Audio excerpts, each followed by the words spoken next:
ಯಾರಿಗಾದರೂ ಭರವಸೆ ಹೊಂದಿತ್ತು. ಆದರೆ ಇಲ್ಲಿನ ದೊಡ್ಡಪ್ಪ ಯುಧಿಷ್ಠಿರನಿಗೆ ಸಾಕಾಗುವುದಿಲ್ಲ. ಮಗು ಯಾಕೆ ಬಲ್ಲೆ? ಚಕ್ರ ವ್ಯೂಹ ಎನ್ನುವುದು ಸಾಮಾನ್ಯವಾದ ವ್ಯೂಹವಲ್ಲ. ಇಲ್ಲಿಯವರೆಗೆ ನಮ್ಮ ಸಮ್ಮುಖದಲ್ಲಿ ಕಳೆದ ಯುದ್ಧದಲ್ಲಿ ಯಾರು ಅದನ್ನು ಗೆದ್ದಿದ್ದಿಲ್ಲ.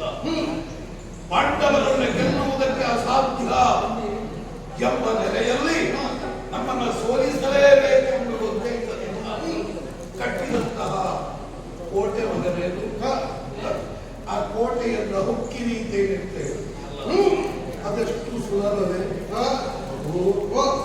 ಕಾಲಾಂತರಿಯಲ್ಲಿ ಬಿದ್ದು ಬೇಕಾದರೂ ಬೇಯದೆ ಮರಳಿ ಬರಬಹುದು.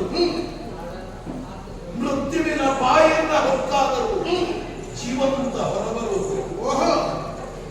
ವಿಷವನ್ನೇ ಕಕ್ಕುವಂತಹ ಅಹಿತನ ಹೆಡೆಯಲ್ಲಿ ನರ್ತಿಸಿ ಬದುಕಿ ಉಳಿಯಬಹುದು. ಆದರೆ ಚಕ್ರ ವ್ಯೂಹವನ್ನು ಭೇದಿಸಿ ಬದುಕಿ ಬರುವುದು ಸುಲಭ ಸಾಧ್ಯವಲ್ಲ ಮಗ.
ಎಂತಹ ನಿರ್ವೀರ್ಯನಿಗೂ ಕೂಡ ಉತ್ಸಾಹ ತುಂಬುವಂತಹ ನಿನ್ನ ಛಲದ ನುಡಿಗಳನ್ನು ಕೇಳಿದಾಗ ನಮ್ಮ ಪಕ್ಷದವರನ್ನು ಹರ್ಷೋದ್ಗಾರ ಮಾಡ್ತಾ ಇದ್ದಾರೆ. ನನಗೂ ಅದೇ ಆಯಿತು ಮಗನೇ. ನಿನ್ನನ್ನು ತಡೆದು ಬಹುಶಃ ನಾನು ತಪ್ಪು ಮಾಡುತ್ತಾ ಇದ್ದೇನೇನೋ. ಯಾಕೆ ಯಾಕೆ ಕಂಗೆಟ್ಟು ಕುಳಿತಿದ್ದಂತಹ ನನಗೆ ನೀನು ಒಂದಾಡಿದ ಮಾತುಗಳು ಮರಳುಗಾಡಿನಲ್ಲಿ ಬಾಯಾರಿ ಬಳಲಿ ಬಿದ್ದು ಸತ್ತೇ ಹೋಗ್ತೇನೆ ಅಂತ ಹೇಳುವವನಿಗೆ ನೀಲಚಿಲುಮೆ ಕಣ್ಣಿಗೆ ಆಗಲಿ ನಿನಗೆ ಇನ್ನು ನಾನು ಅಡ್ಡಯಿಸುವುದಿಲ್ಲ. ನಿನ್ನ ಮಾತುಗಳಿಗೆ ನನ್ನ ಬೆಂಬಲವೂ ಇದೆ, ನಮ್ಮವರ ಬೆಂಬಲವೂ ಇದೆ ಎನ್ನುವುದನ್ನ ಅವರ ಮುಖಗಳನ್ನು ಕಂಡಾಗಲೇ ನೀನು ಅರ್ಥೈಸಿಕೊಂಡೆಯಲ್ಲ. ಇದೋ ಯುದ್ಧರಂಗಕ್ಕೆ ಹೋಗುತ್ತಿರುವಂತಹ ನಿನ್ನ ಜೊತೆಯಲ್ಲಿ ಸೇನಾ ಸಮೇತರಾಗಿ ನಿನ್ನ ಬೆಂಬಲಕ್ಕೆ ನಾವು ಬರ್ತೇವೆ. ಒಂಬಟ್ಟರಲ್ಲಿ ರಣವೀರ್ಯವನ್ನು ಕೊಟ್ಟು ಕಳುತ್ತೇವೆ. ಅಭಿಮನ್ಯು ಕಾಳಗ ಎನ್ನುವುದು ನ ಭೂತೋ ನ ಭವಿಷ್ಯತಿ. ಯುದ್ಧ ಮಾಡಿದ ಕೆಲವು ದಿವಸಗಳಾಗಿ ಹೋಗಿ ಚರಿತ್ರೆಯ ಪುಟಗಳಲ್ಲಿ ಮುರಿಯುವಂತೆ ಮಾಡಿದ ನಮ್ಮ